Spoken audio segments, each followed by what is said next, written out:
नमस्कार, एबीपी माझावर आपण पाहत आहे माझा विशेष. आपल्या सगळ्यांचं स्वागत. मी मिलिंद भागवत. आज अगदी वेगळा विषय, सोशल मीडिया.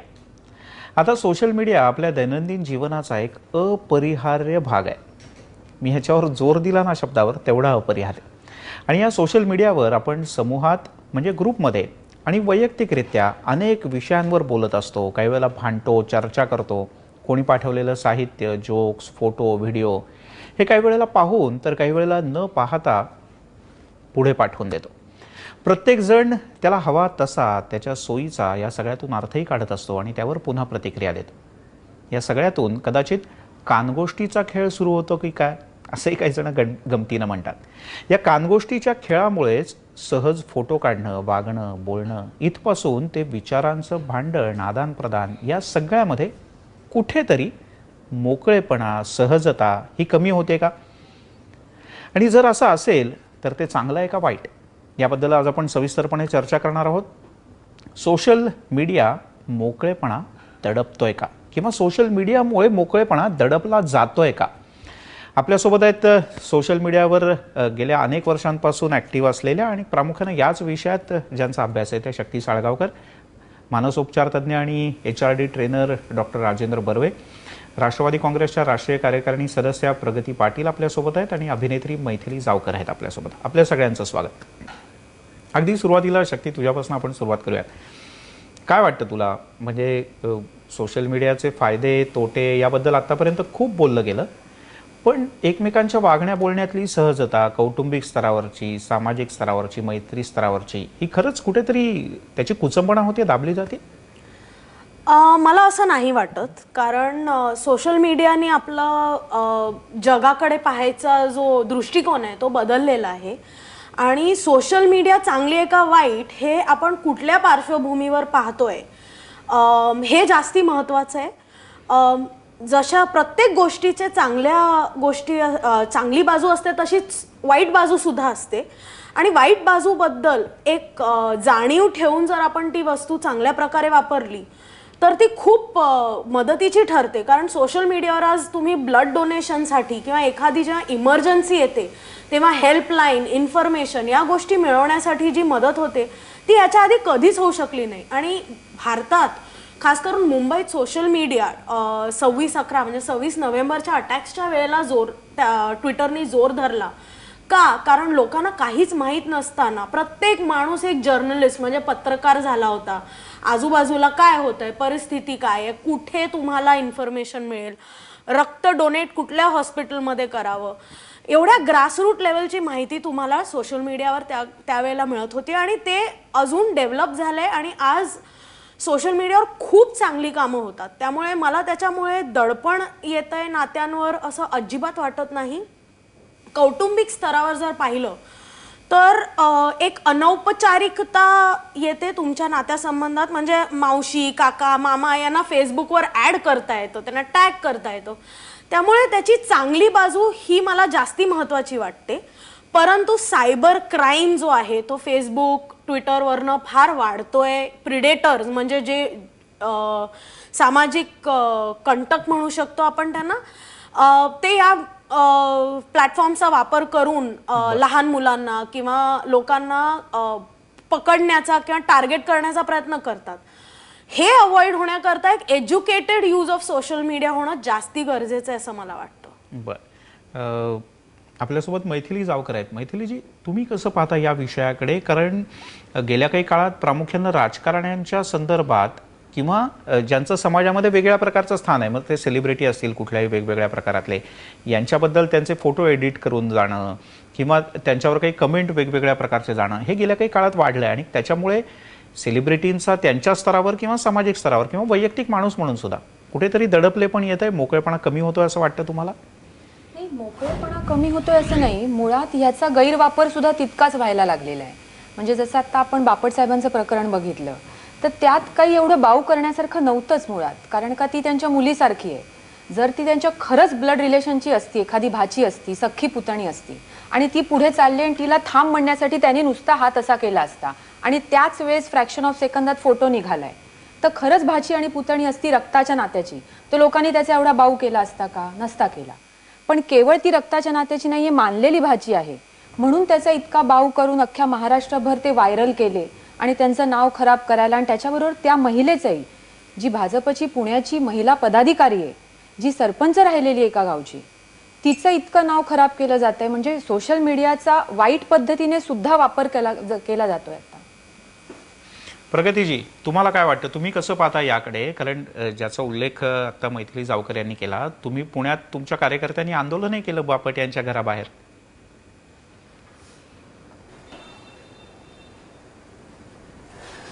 मीडिया जे काही समोर ठेवते त्याच्यामध्ये दृष्टिकोन लोक काय ऍक्सेप्ट करतात, कधी चांगली बाजू कधी वाईट बाजू. पण त्याच्यामध्ये काय आहे, हे जे बापट प्रकरण झालं, बापट साहेब एक खूप मोठे व्यक्ती आहेत. कुठल्याही राजकीय नेत्यांना जेव्हा ते सत्तेत असतात तेव्हा आपण काय करतोय याचं कुठेतरी भान असायला नक्कीच हवं असं मला वाटतं. आता ते जाणीवपूर्वक झालं कसं झालं हे ते दोघांनाच माहिती. पण माझं म्हणणं असं आहे की जेव्हाही तुम्ही एक पब्लिक फेस असता तेव्हा पब्लिक फेसनी कसं वागायला हवं. आणि बापट साहेबांसंबंधात मला वाटतं ही पहिलीच गोष्ट नाही आहे. याच्या अगोदर पण काही गोष्टी झालेल्या आहेत, बापट साहेबांबद्दल अशाच चर्चा झालेल्या आहेत. तर मला वाटतं की इथे मला त्या भगिनींची, ताईंची, म्हणजे मी ताईंच्या बाजूने आज बोलते, मी कुठल्याही पक्षाच्या वतीपेक्षा जास्त एका महिलेची जी काही बदनामी झाली आहे, हे पहा, राजकारणामध्ये जेव्हा ही महिला यायला लागतात तेव्हा त्यांच्याकडे पाहण्याचा दृष्टिकोन मला वाटत नाही की अजून पूर्णपणे चांगलाच झालेला आहे. जेव्हाही राजकारणात महिला येतात तेव्हा त्यांच्याकडे कुठेतरी काही पर्सेंट लोक वाईट दृष्टीने पाहतात. आणि असं जर होत गेलं, असं जर मीडियावरती असं जर काही प्रकरणं होत गेले तर मला वाटतं राजकारणात येणाऱ्या महिलांचा कुठेतरी त्या थांबतील आणि त्या विचार करायला लागतील. तर मला वाटतं हे बरोबर नाहीये. त्यांनी आपण काय करतोय याचं भान नेहमीच ठेवायला. पण मग प्रगतीजी, तुम्हाला असं वाटतं की याच्याचमुळे कुठेतरी मोकळेपणानं वागण्यावर, बोलण्यावर बंधन येते? कारण फोटो काढणाऱ्याला माहित नसतं कोण कोण येते, किंवा फोटो काढणाऱ्याला जरी माहित असलं तरी तो सोशल मीडियावर एकदा व्हायरल व्हायला लागल्यानंतर तो पाहणाऱ्याला किंवा तो पुढे फॉरवर्ड करणाऱ्याला तर अजिबातच माहित नसतं कोण कोण येते.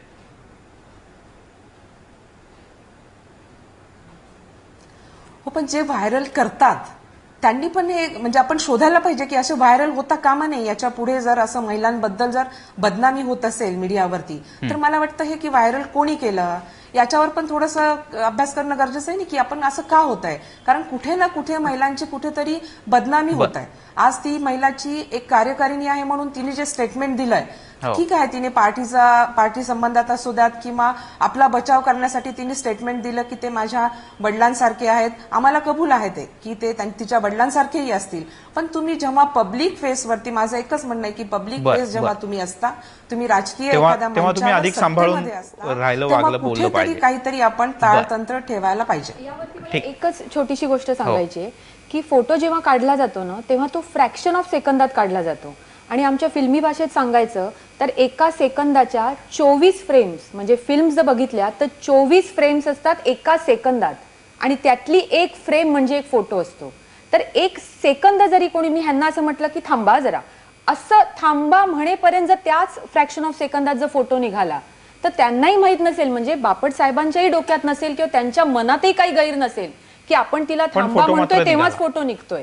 तर त्यात ताई जे म्हणाल्या की आपण भान ठेवलं पाहिजे, बरोबर आहे, भान ठेवलं पाहिजे, पण त्या माणसाच्या मनात जर काही गैरच नसेल तर भान ठेवायचा प्रश्नच येत नाही. आपण हात धरलेला आहे म्हणजे इट्स नॉट इव्हन थांब म्हणत होते. म्हणजे ती इंडिव्हिज्युअल फोटो सीएम साहेबांबरोबर काढायला पुढे जात होती आणि फोटो काढताना थांब गजरा, हा थांब, मी देतो तुला, दे, काढून देतो, असं एवढं म्हणताना तो फोटो निघालाय विदिन फ्रॅक्शन ऑफ सेकंड. बरोबर. आपण मला एक मुद्दा मांडायचा, माझा मुद्दा असा आहे की आता हे 4-5 मंडळींची जी चर्चा आपण ऐकली, तर मला असं वाटलं की एक शक्ती म्हणत होती त्याप्रमाणे मुख्य मुद्दा असा आहे की आपण इथे जे तुम्ही म्हणताय की हा संकुचितपणा आहे का, तर माझ्या मते हा संकुचितपणा असण्यापेक्षा याच्यामध्ये आपण जजमेंटला आहोत.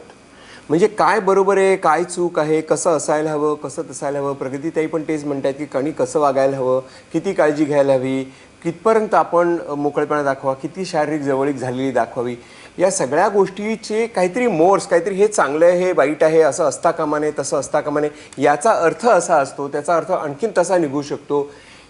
हाच मुळात प्रॉब्लेम आहे. म्हणजे रिलेशनशिपकडे मग ती त्या फोटोमधली असो की समाजामध्ये वावरतानाची असो, या सगळ्या वावरताना आपण दोन माणसं जेव्हा एकमेकांशी रिलेट करत असतात तेव्हा त्यांनी कसं रिलेट करावं, त्यांनी काय बोलावं, कुठे हात धरावा की धरू नये, समाजात कसं वावरावं याविषयी आपण ऑलरेडी इतके पूर्वग्रह करून घेतलेले आहे आणि ते पूर्वग्रह नाही ते इतके दूषित आहेत की आपल्याला प्रत्येक गोष्टीमध्येच आपल्याला त्याच्यामध्ये काहीतरी काळबेर आहे किंवा काहीतरी वाईट आहे. आपल्याला अशी परिस्थिती का यावी की त्या महिलेला जाऊन आपलं म्हणणं सांगावं लागावं की माझं म्हणणं असं होतं की ते मला वडिलांसारखे आहेत, अमुक याच्यासारखे आहेत.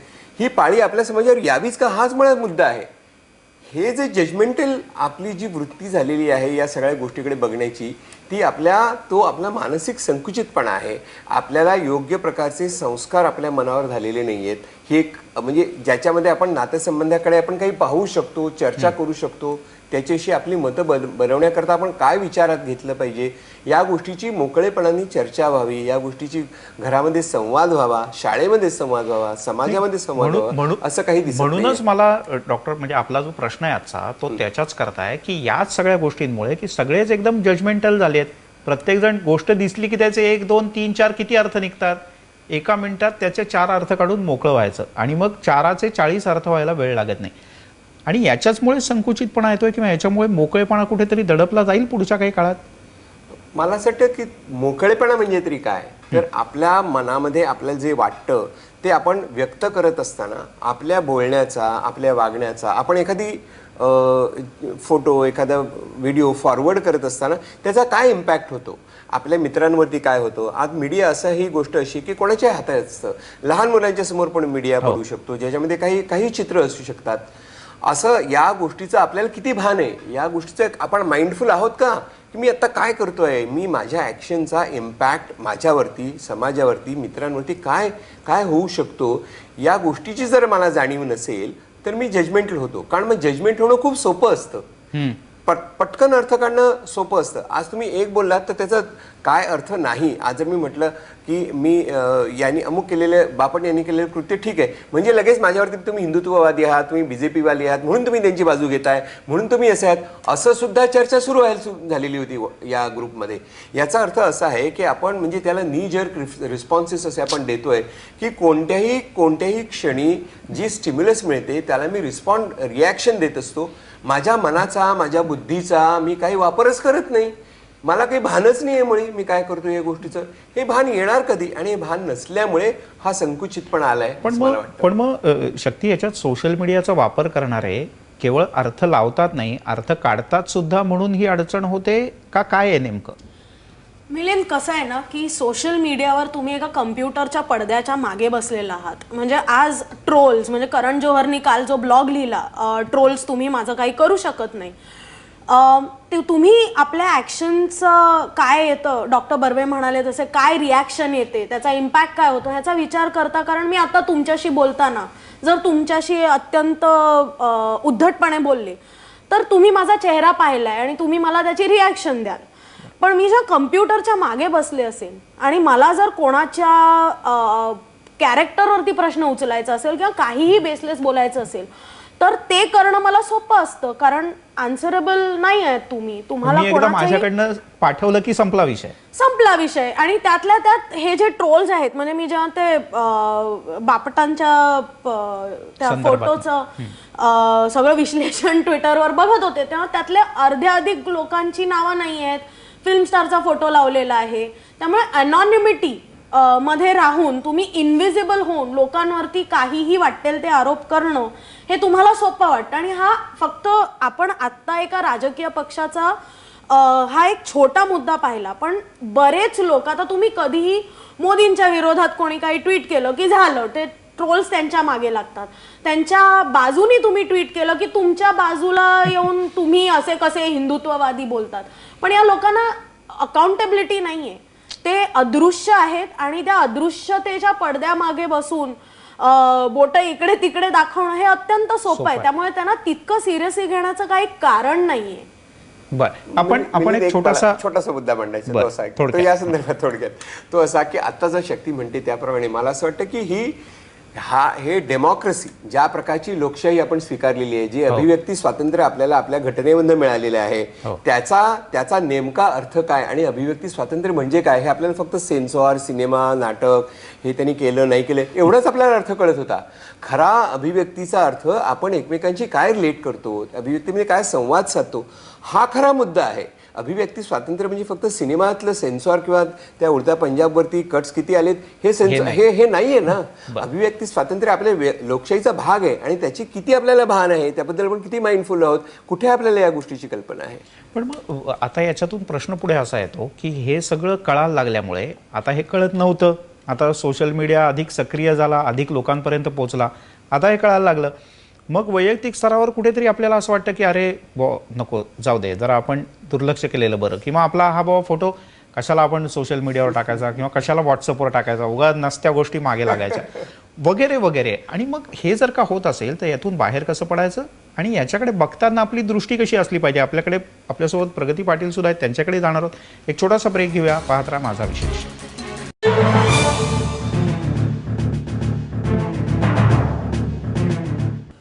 ब्रेक नंतर माझा विशेषमध्ये आपल्या सगळ्यांचं पुन्हा एकदा स्वागत. आणि आपण बोलतो आहोत, जाणून घेतो आहोत, समजून घेतो आहोत की सोशल मीडियामुळे मोकळेपणा दडपला जातोय का, जर का जात असेल तर का योग्य आहे, अयोग्य काय आहे, चांगलं काय आहे, वाईट काय, आणि याच्यातून मधला मार्ग काय काढायचा. ब्रेकच्या पूर्वी डॉक्टर राजेंद्र बर्वे यांनी काही गोष्टींचं विश्लेषण करण्याचा प्रयत्न केला होता आणि काही गोष्टी स्पष्टपणे सांगितल्या होत्या की आपण समजच करून घेतो, आपण गृहीतच धरतो, आपण आपल्याला पाहिजे त्या पद्धतीने अर्थच काढतो आणि त्यातून अनर्थ कसा काय होऊ शकतो. आपल्यासमोर काही उदाहरणं आहेत, त्या उदाहरणांमध्ये जायला नको. प्रगतीजी, ही सगळ्या चर्चा तुम्ही ऐकली, तुम्हाला असं वाटतं की खरंच असं काही प्रमाणात होतंय सोशल मीडियाचं, की ज्यात माध्यमही काही प्रमाणात आली आणि वैयक्तिक स्तरावर आपण सगळेच आलो, की एखादी गोष्ट येते त्याचा एका ग्रुपमधल्या व्हॉट्सअपच्या 50 जणं 50 पद्धतीने त्याचा अर्थ काढण्याचा प्रयत्न करतात आणि मग अर्थाचा अनर्थ होतो. त्यामुळे खरं तर सोशल मीडिया जबाबदार नाही, आपण जबाबदार आहोत, असं कुठेतरी होतंय.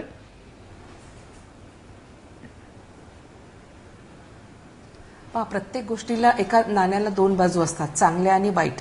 तर सोशल मीडियाबद्दल मी तेच म्हणते की चांगलं आपण घ्यायचं किंवा वाईट हे घ्यायचं हे समाजाने ठरवायला हवं. आपण एक समाजामध्ये हेच ठरवून ठेवलंय की हे वाईट आहे, हे चांगलं आहे, हे समाजाची प्रवृत्ती अशी फिक्सच झालेली, एका चौकटीमध्ये आपण समाजाला बांधलेलं आहे. पण मला याच्यामध्ये एक असा प्रश्न उद्भवतोय की हे जे प्रकरण झालं बापट साहेबांचं, हे बापट साहेबांबद्दलच त्यांच्याच बरोबर का झालं? कारण अगोदर पण त्यांचे जे काही 2 वक्तव्य आपल्याला माहिती आहेत, मीडियांना माहिती आहेत की त्यांनी 2 वक्तव्य असेच केले होते, युवकांच्या समोर केले होते, काही हिरव्या देठाचं काहीतरी प्रकरण, ते असे 2 प्रकरण, हे 3रं प्रकरण. मला तोच प्रश्न उद्भवतोय की हे बापट साहेबांसोबतच का होतंय असं. मी बर्वे साहेबांच्या वक्तव्यावर अगदी मला त्यांचं म्हणणं अगदी बरोबर कबूल आहे की हे पण मग समाजाने ठरवले की नाही. पण मग प्रगतीजी, याचा असा सरळ सरळ अर्थ काढायचा का मग की राजकीय पक्ष राजकारण्यांचा अशा घटनांचा, प्रसंगांचा, फोटोंचा आपापल्या पद्धतीनं उपयोग करून घेतात फक्त, आणि सोशल मीडियाचाही वापर करून घेतात राजकारण साध्य करण्याकरता? होऊ शकतं. आता पहा, आपण बापट साहेबांसंबंधच आपण पाहूया ना. याच्या अगोदरचे जे 2 काही वक्तव्य त्यांच्या याच्यावरती हे झाले मीडियावरती, मग हे पण झालं. मग याच्या मागे कोण आहे? बापट साहेबांच्याच मागे का आहे?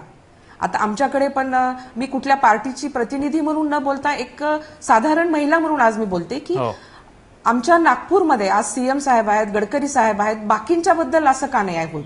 फक्त बापट साहेबांबद्दलच का असं म्हणजे मीडियाच्या समोर येत नाही? पण हे कुठेतरी शोधायला हवं ना आपल्याला. तुमचा मुद्दा आपण 1 मिनिटाकरता मान्य करू, पण याच्यातला दुसरा प्रश्न पुढचा येतो. ज्या फोटोंच्या संदर्भातनं तुम्ही बोलताय किंवा राष्ट्रवादीच्या महिला आघाडीने आंदोलन केलं, आता त्या महिलेचा काय विचार झाला का हो या सगळ्या याच्यात? काय सोशल मीडियाला असं काही स्क्रीनिंग तर नाही ना करता येत कोणाचं? पण ती शेवटी टेक्नॉलॉजी आहे, पण त्याचा विचार शेवटी आपणच करणार ना, तुम्ही आम्ही.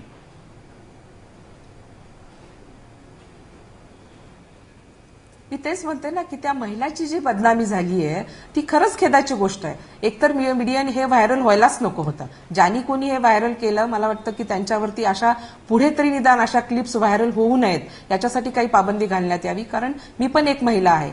त्या महिलाच्या कुटुंबावरती आज काय परिस्थिती असेल. तिने जे स्टेटमेंट दिलं, पूनमताईंनी जे स्टेटमेंट दिलं ते मला माहिती नाही की कुठल्या दबावाखाली दिलं की त्यांनी स्वतःहून दिलं, पण हे असं होता कामा नये. आपण जे मीडिया, मी म्हणते ना की परत मीडिया काही गोष्टी खूप म्हणजे चांगल्या इथे- होतात मीडियावरती, पण अशा वेळेस जेव्हा महिलांच्या बाबतीमध्ये डॉक्टर, काही इश्यूज हो. येतात तर ते त्या इश्यूज ज्या मीडियानी क्लिप ज्या असतात त्या पुढे येऊ देऊ नयेत असं बघा मला वाटतं. डॉक्टर, म्हणजे आता म्हणजे मला तुम्हाला प्रश्न विचारायचा होता, तुम्ही या उदाहरणातनं विचारतो.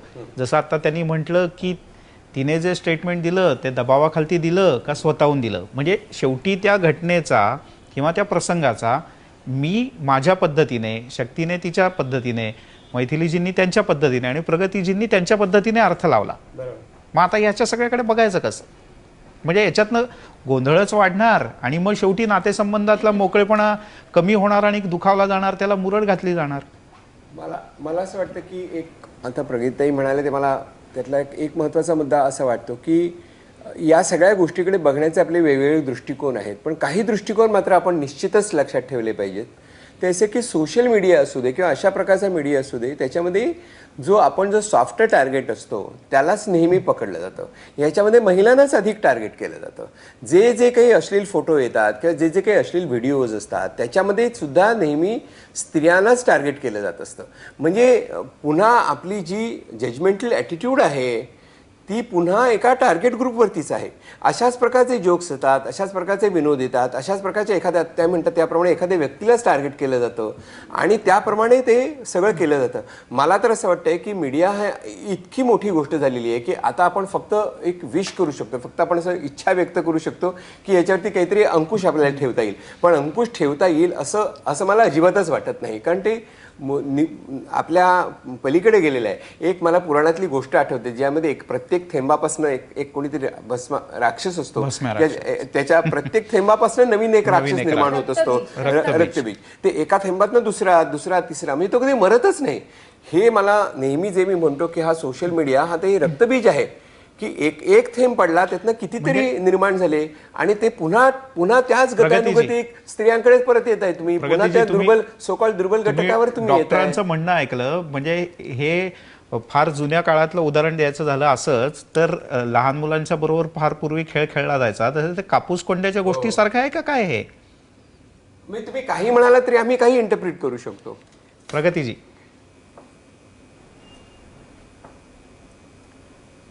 नाही, मी परत तेच म्हणते की महिलांच्या बाबतीत ज्या हे काही याच्यावरती क्लिप्स दाखवल्या जातात, ह्या क्लिप्स मीडियानेच थांबवल्या पाहिजे. महिलांची बदनामी होण्यासाठी जे काही केलं जातं ते थांबवणं अतिशय गरजेचं आहे. पण मग ह्याच्यात तुम्ही असं म्हणताय मीडियानं थांबवलं पाहिजे, म्हणजे सर्वस्वी जबाबदारी तुम्हाला असं वाटतं मीडियाची आहे का माध्यम म्हणून किंवा या सगळ्या सोशल मीडियाचा वापर करणारे म्हणून तुम्ही आम्ही इंडिव्हिज्युअल वैयक्तिक स्तरावर सुद्धा हे केलं पाहिजे?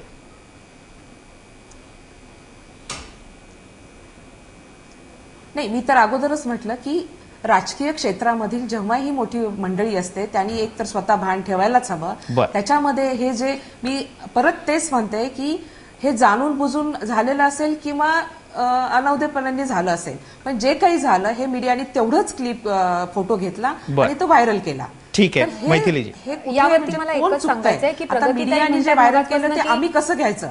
प्रगतीताई, तुम्ही सारखं म्हणताय की राजकीय क्षेत्रात हे भान ठेवलं पाहिजे, तर मी एवढंच सांगेन की बापट साहेब काय किंवा कोणताही पॉलिटिकल लीडर असेल, तो 4 चौघात समोर इतकी 5-25 माणसं असताना, फोटो काढले जात असताना त्याच्या मनात जर एखाद्या स्त्रीबद्दल, एखाद्या महिलेबद्दल काही जर वेडवाकडं असेल तर हेतू पुरस्सर तो हात धरणारच नाही मुळात. म्हणजे तुम्ही जे सारखं म्हणताय ते त्यांच्या मनात काही नव्हतं म्हणूनच त्यांनी हात धरला आणि त्याचा आता लोक जो बाऊ करतायत, तो बवाल करतायत ठरवून, आणि त्यांच्याच बाबतीत का होतं जे तुम्ही मगापासून सारखं म्हणताय हे तिसरं प्रकरण आहे, म्हणजेच लोक ते करतायत ना, हे परत परत लोकांकडनं करणं जातं. हे काय होतंय ते केलं जातंय हेतू पुरस्सर. कुणी नेता असं नाही करणार की कुठल्याही महिलेचा तो जी पदाधिकारी आहे तिचं सगळ्यांसमोर हात धरेल, असं होईल का? मला सांगा. कॉमन सेन्स आहे. मनात जर काही वेडवाकडा असेल, वाईट असेल तर होणार नाही. आणि दुसरी गोष्ट की पॉलिटिकल लीडरनी भान ठेवलं पाहिजे, बरोबर आहे, पण म्हणजे त्यांना पर्सनल लाईफ, त्यांचे पर्सनल ह्युमन रिलेशन्स, म्हणजे ते त्यांचे जे काही संबंध असतील, कुणी महिला त्यांना आईसारखी असेल, मुलीसारखी असेल, बहिणीसारखी असेल, तर काय ते सगळ्यांशी असं रोबोटिक वागू शकत नाही. आपण यंत्रमानव नाही होऊ शकत ना पॉलिटिकल पार्टीमध्ये आलोय म्हणून. मैथिली, तुम्ही मांडलेला मुद्दा म्हणजे शेवटची 2 वाक्य माझ्या दृष्टीने महत्वाची आहेत आणि तेच मला शक्तीला विचारायचं आहे. शक्ती, असं होतं का ग, किंवा असा तुझा अनुभव काय आहे, तुझा अभ्यास काय आहे, की असं म्हणजे त्याच्यामुळे थोडंसं रोबोटिक होतं, कृत्रिम, कोरडं? माझ्या मते हे खरं नाहीये.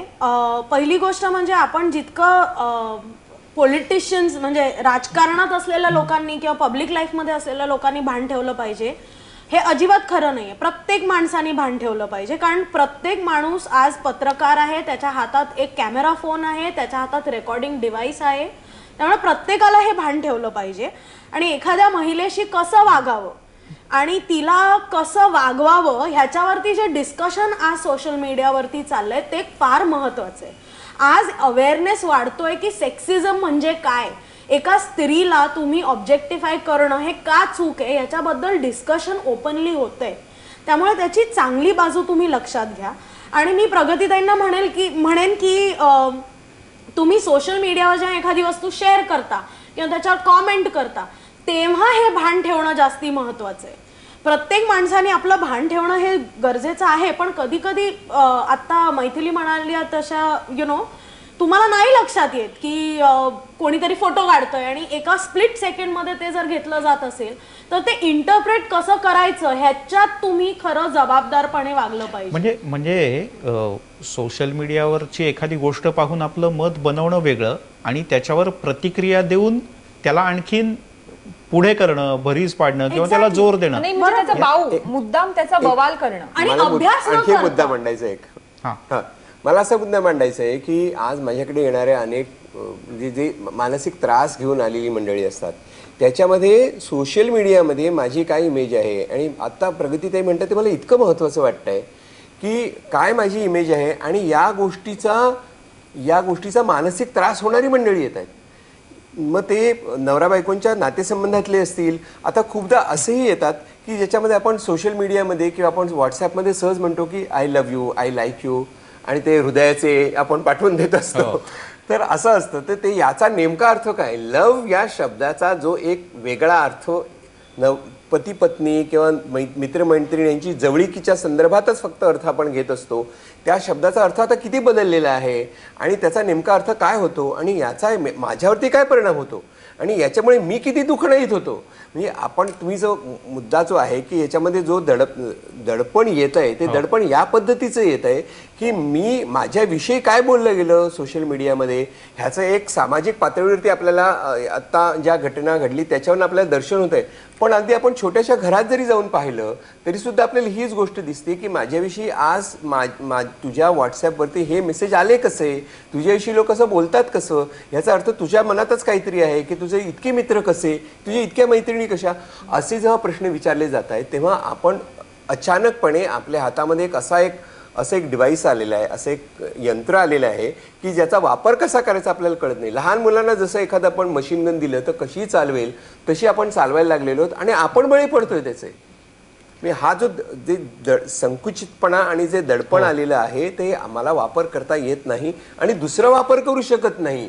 म्हणून माझ्यावर त्याचा संकुचितपणा आलेला आहे की मला असं वाटतं की नकोच, मी सगळे डिलीटच करून टाकले, आता मी मीडियावर जातच नाही असं माणसं म्हणतात. अशी पाळी आलेली आहे. मैथिली, राजकीय क्षेत्रात तुम्ही सुद्धा गेल्या अनेक वर्षांपासून काम करताय, जशा प्रगतीताई काम करतायत. तुम्हाला असं वाटतं राजकीय क्षेत्राकरता, म्हणजे त्यांनी उल्लेख केला बापटांचं प्रकरण घडलं, कदाचित त्याच्यामुळे आपण आता याच्यावर इतक्या सविस्तरपणे आणि मोकळेपणानं चर्चा करतोय, पण तुम्हाला असं वाटतं की जे कोणी लोकांच्या समोर असतात, मग ते केवळ राजकारणी असं नाही, मग ते उद्योग क्षेत्रातले लोक असतील, समाजकार्यातले लोक असतील, माध्यमांमधले लोक असतील, सगळेच, या सगळ्यांनी बाकीच्या या सगळ्या गोष्टी म्हणजे माध्यमांचे दुरुपयोग लक्षात घेता दुसऱ्यांकडनं केले जाणारे किंवा त्याचा वापर करणाऱ्यांकडनं केले जाणारे ते पाहता जरा सांभाळून दमानं असं असलेलंच बरं, असं वाटतं तुम्हाला? हा, म्हणजे लोक जर आता त्याचा असा वाईट उपयोग करणार असतील आणि ठरवून जर एखाद्याची बदनामी करायला आता सुरुवात झालेली आहे तर असं जर होणार असेल तर यापुढे खरंच मी मगाशी म्हटलं तसं रोबोटिकच वागायला लागणार लोकांना. कारण का त्याचा आपण म्हणे वाईट वापर होतोय ना. मी एक वेगळा शब्द देऊ इच्छितो. मी असं वाटतं मला एक वेगळा शब्द द्यायचा आहे. आपण जे रोबोटिक म्हणून एक नकारात्मक त्याला बघतोय की मला असं वाटतं की आता पाळी अशी येईल की सोशल मीडियावरती बंदी करा, ते वापरू नका, पुढे ढकलू नका असं सगळं आपण म्हणणार. पण आपल्यामध्ये एक टफनेस यायला पाहिजे की हा राक्षस इकडे आहे आणि मला आता या राक्षसाशी कसा झगडा करायचा, त्याला घेऊन कसं जगायचंय, हे भान आपल्याकडे आता आलं पाहिजे की असं आहे आणि याच्यात हे घेऊन मला जगायचं. एवढा टफनेस माझ्या मनामध्ये असला पाहिजे आणि मला पुढे आपण जायचं. त्याला राक्षस का म्हणतो? नाही, मुळात यात एक गोष्ट मला अशी वाटते की मला आलेली एखादी व्हॉट्सअपची गोष्ट मी फॉरवर्ड करताना मी हा विचार करायला पाहिजे की हा फोटो किंवा हा मेसेज मी फॉरवर्ड करू का, तो खरंच इतका इम्पॉर्टंट आहे का की ह्याचा मी एवढा बाऊ करू. मला जेव्हा फोटो आला तेव्हा मला असं वाटलं की हा मला कोणी का फॉरवर्ड केलाय, यात काय, इथे जर 4 लोक उभे आहेत तर त्यांच्या समोर जर मी आता ह्यांना सगळ्यांसमोर असं केलं तर माझ्या मनात काय नाहीये म्हणूनच केलं ना, मी काय एकांतात नाही केले, हा काय एकांतातला फोटो नाहीये म्हणजे त्या माणसाच्या मनात काय नाहीये, मग तुम्ही फॉरवर्ड का करताय. आणि तो वाऱ्यासारखा लोक एकमेकांना पाठवतायत की ॲज इफ की काहीतरी खूप मोठी गोष्ट आहे. म्हणजे आपणही हे भान ठेवायला हवं की कोणता मेसेज किंवा कोणता फोटो आपण इतका वाऱ्यासारखा फॉरवर्ड करतोय आणि आपण त्याचा बवाल करतोय. बरोबर. खरं तर म्हणजे हा विषय आणखीन बोलण्यासारखा आहे आणि थोडा नाही तर सविस्तरपणे बोलण्यासारखा आहे. पण आपल्याला वेळेची मर्यादा आहे. म्हणजे सोशल मीडियावर आपल्याला वेळेची मर्यादा नाही, पण इथे माध्यमांमध्ये चॅनलवर आपल्याला थोडीशी वेळेची मर्यादा आहे. त्यामुळे सोशल मीडिया हे शेवटी एक असं माध्यम आहे की ज्याचा चांगलाही उपयोग तुम्हाला करून घेऊ शकता आणि त्याचा वाईट वापर केल्यानंतर किंवा त्याच्यात आपण चुकून का होईना पण आपल्याकडून चुकून वाईट वापर झाल्यानंतर तुम्ही भरकटतही जाऊ शकता. आता ज्यानं त्यांना ठरवायचं की त्याचा उपयोग कसा करायचा, कारण ते एक अतिशय अत्याधुनिक अशा प्रकारचं तंत्रज्ञान आहे. त्याचा वापर करून तुम्ही स्वतःचं समाजाचं भलंही करू शकता आणि त्याचा दुरुपयोग करून तुम्ही स्वतःचं आणि समाजाचं नुकसानही करू शकता. तेव्हा काय नेमकं करायचं तुम्ही ठरवा. थोडेसे अधिक जागरूक व्हा. हा सोशल मीडिया तुमच्या बरोबर आहे, मात्र त्याला बरोबर ठेवून मित्रासारखं ठेवून जर का तुम्ही पुढे गेलात तर अधिक उपयुक्त होईल. अन्यथा पुन्हा एकदा अशी 1-2 चर्चा करायची वेळ आपल्यावर येईल. आपण सगळ्या मान्यवरांनी वेळ दिला. आपल्या सगळ्यांचे मनापासून आभार. माझा विशेषमध्ये इथेच थांबूया.